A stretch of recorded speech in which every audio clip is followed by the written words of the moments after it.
making this video so that you can kind of get the gist of this platform and how we'll be using it. I've set it and opened it for free for a lot of the South Afrikaners that needs to have their story told. They're emailing me their experiences and stories. Probably most of them would have not reached the police. And why I'm doing this is it's documenting this space and time, and we will have a bit of a history for why a lot of people want to leave. A lot of these letters has been written to the US Embassy, and probably most likely after you've gone through an interview, that's when these letters would be binned and scrapped. So I asked them to send it along to me also, and explaining why they want to leave South Africa. This will be put in a book. I'll print it. I have it printed and put in a book, so it's a bit of a history for us. And then also I feel that a lot of the people that is sitting with trauma, we are kept quiet about this. Many a times we ourselves keep quiet about our experiences and how it does affect us. But I do feel that this is baggage that we might have to take out of our souls and leave here before we embark on a new life. And I felt it best maybe to honor that and also save it. And I feel that since we've started making these videos, the feedback has been amazing. There's been some,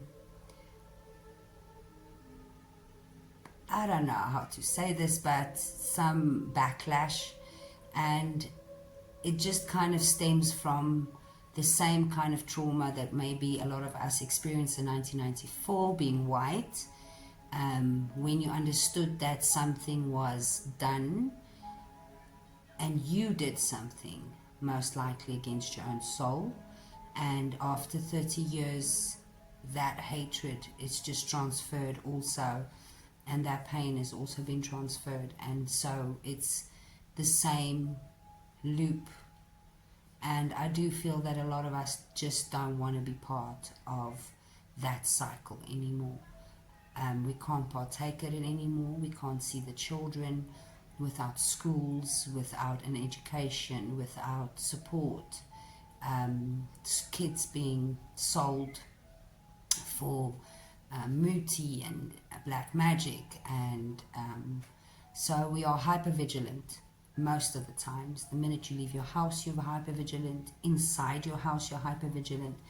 You are very wary and trusting people, and I find that that is probably also maybe a sin against humanity, for us getting to a point where your first reaction and innate feeling is to have a lot of distrust.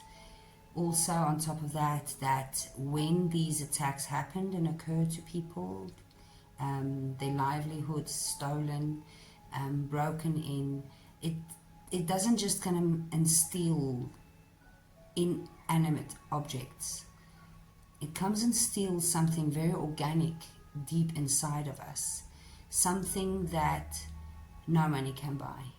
And I think the first time I've experienced my attack and had to fight for my life, I got so angry afterwards, and I was so angry for that person because he tainted my peripheral view on the world.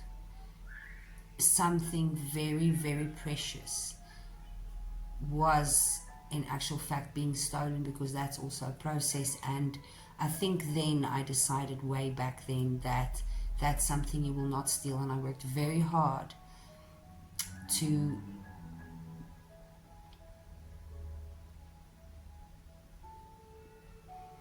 practice trust, and I worked very hard to also test why I would not trust.